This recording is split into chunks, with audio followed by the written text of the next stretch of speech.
A guerra, às vezes, não começa com um estrondo. Às vezes, ela começa com o silêncio. Em agosto de 1942, no meio do Pacífico Sul, existia uma ilha que praticamente ninguém fora da região saberia apontar no mapa. Um pedaço de terra coberto por selva espessa, pântanos, rios barrentos e colinas sufocantes. Não havia grandes cidades, não havia monumentos, não havia glória.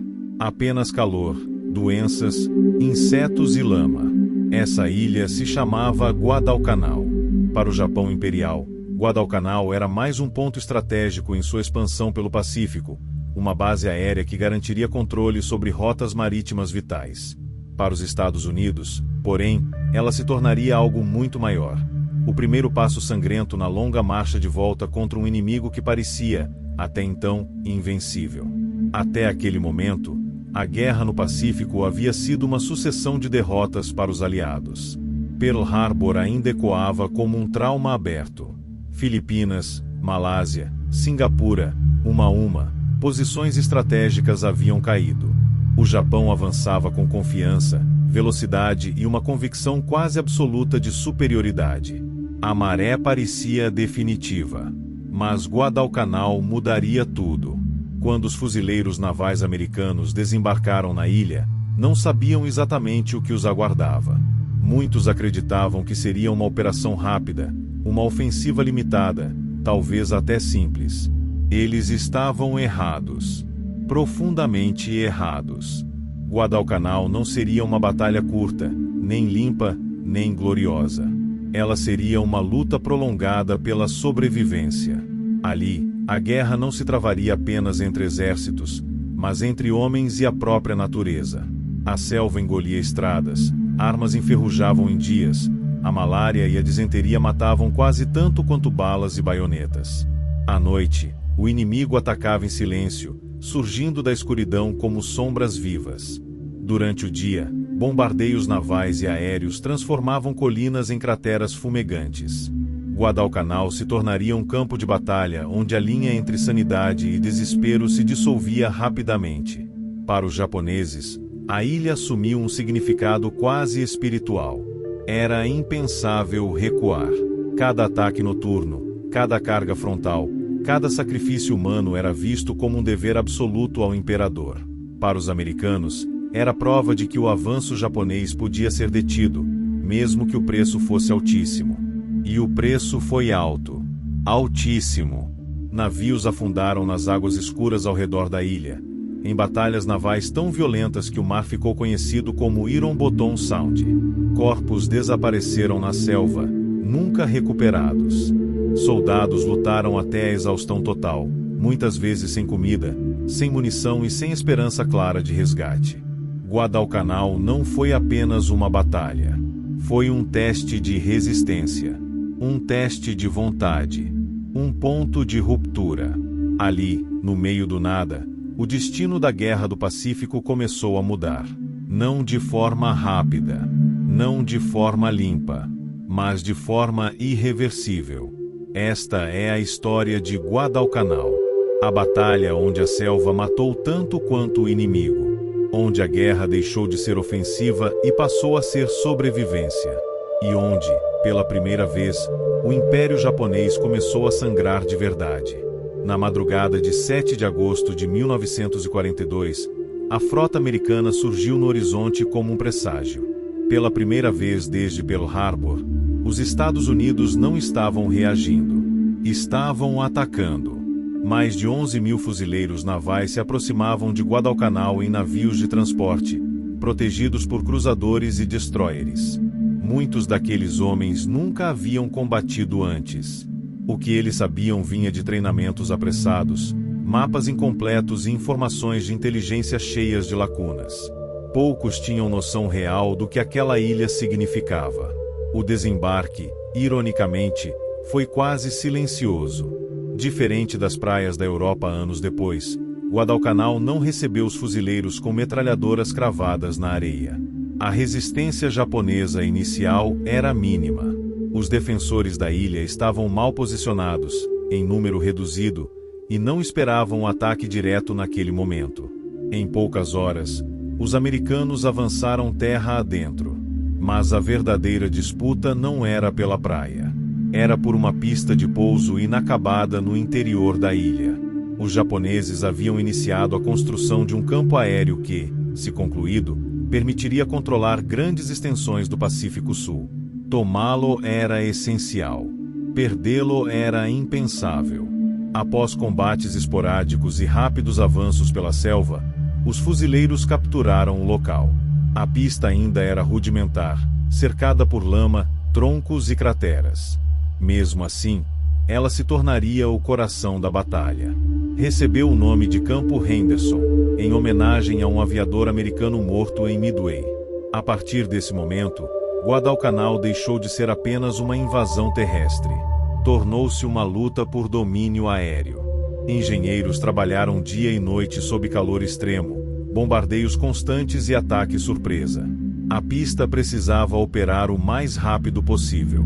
Cada dia sem aviões era uma oportunidade para o Japão retomar a iniciativa.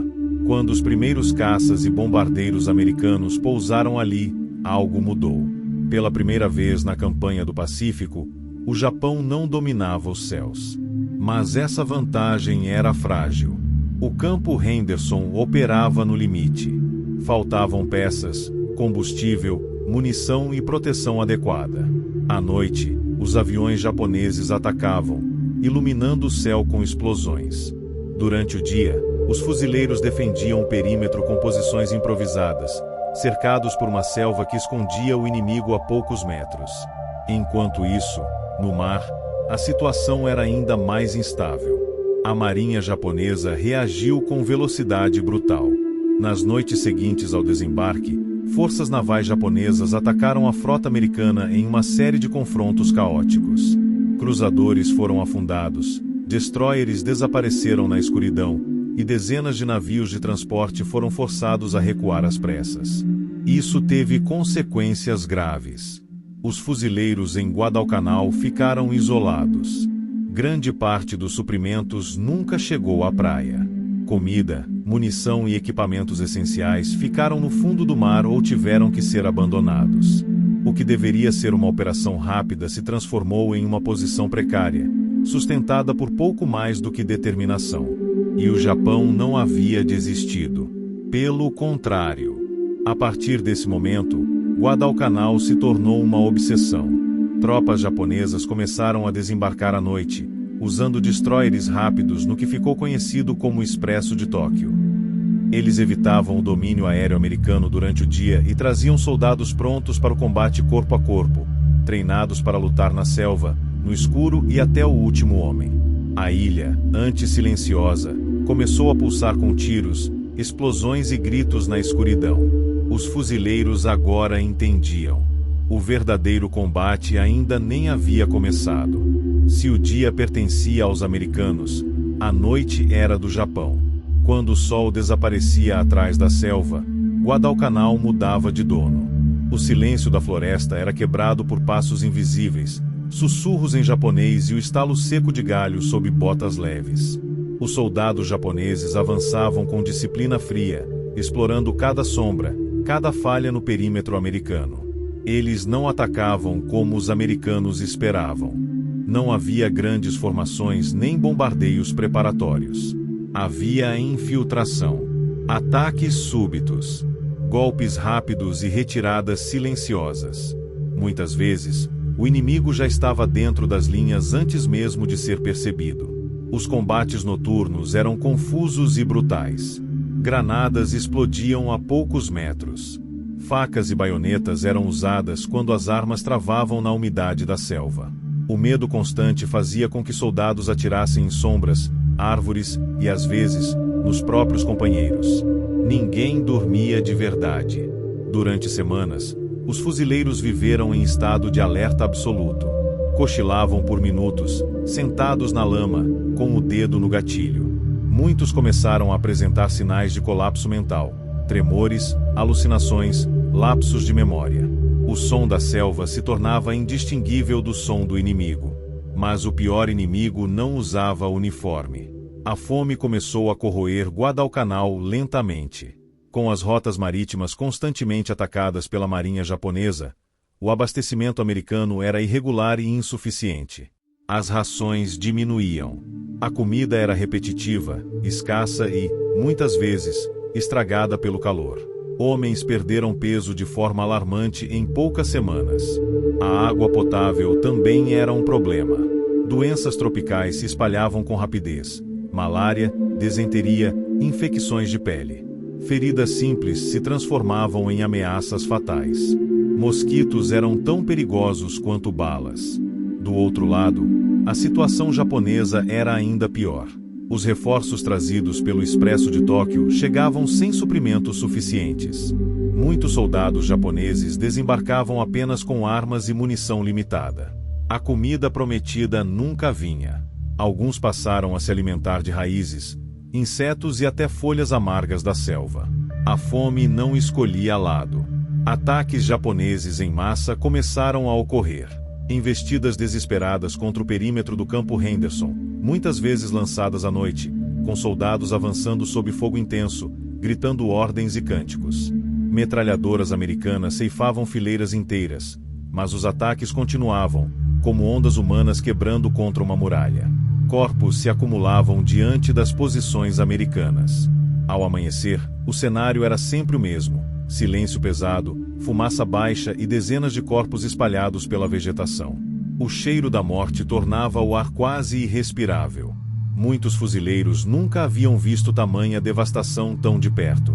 No mar, a batalha continuava paralelamente.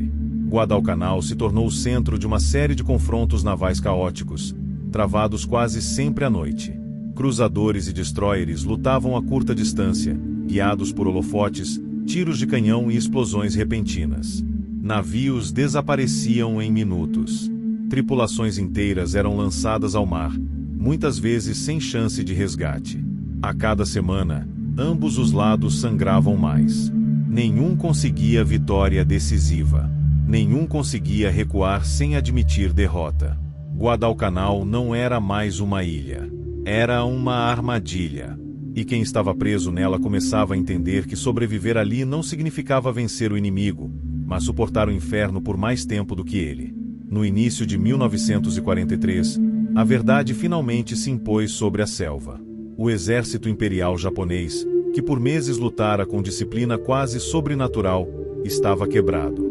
Não derrotado por uma grande batalha decisiva, mas esmagado lentamente pela fome, pelas doenças, pela falta de suprimentos e pela impossibilidade de retomar o controle do céu e do mar. Guadalcanal não foi perdida em um único dia. Ela foi abandonada aos poucos, em silêncio. Enquanto os americanos reforçavam posições, ampliavam pistas de pouso e estabilizavam suas linhas, os japoneses enfrentavam uma realidade impossível de sustentar. Soldados reduzidos a sombras humanas, oficiais sem meios de comando, unidades inteiras incapazes de avançar ou recuar. A selva havia vencido. Em janeiro de 1943, o comando japonês tomou a decisão que jamais imaginara tomar meses antes: evacuar Guadalcanal. A operação foi executada com eficiência tática, mas com um peso simbólico devastador. Pela primeira vez, o Japão admitia, mesmo que silenciosamente, que não podia mais sustentar sua expansão. Quando os últimos soldados japoneses deixaram a ilha, não houve grandes anúncios, nem discursos. Apenas a selva retomando o silêncio e os restos de uma batalha que consumiu tudo o que tocou. Para os Estados Unidos, Guadalcanal foi mais do que uma vitória. Foi uma transformação. Ali, os americanos aprenderam a lutar no Pacífico. Aprenderam a enfrentar o combate noturno, a guerra anfíbia, a logística em ambientes hostis e, acima de tudo, aprenderam que o Japão podia ser derrotado. A aura de invencibilidade imperial havia sido quebrada para sempre. Depois de Guadalcanal, a guerra mudou de direção. A partir daquele ponto, o Japão passou a lutar defensivamente, recuando de ilha em ilha, tentando atrasar um avanço que já não podia deter. Guadalcanal marcou o início da longa e sangrenta marcha rumo ao arquipélago japonês. Uma marcha que passaria por lugares como Tarawa, Saipan, Iwo Jima e Okinawa. Mas nenhum desses combates existiria da mesma forma sem Guadalcanal. Ali, soldados morreram sem saber que estavam fazendo história. Lutaram sem glória imediata, sem vitórias rápidas, sem manchetes. Muitos nunca deixaram a ilha. Outros carregaram Guadalcanal consigo pelo resto da vida, nos sonhos, nos silêncios e nas cicatrizes invisíveis. Guadalcanal não foi uma batalha de heróis isolados. Foi uma batalha de resistência. Uma guerra travada na lama, na febre, no medo e na exaustão absoluta. Um lugar onde vencer significava simplesmente não desistir. E é por isso que, quando se fala no ponto de virada da Guerra do Pacífico, não se fala de uma frota colossal ou de uma única decisão estratégica.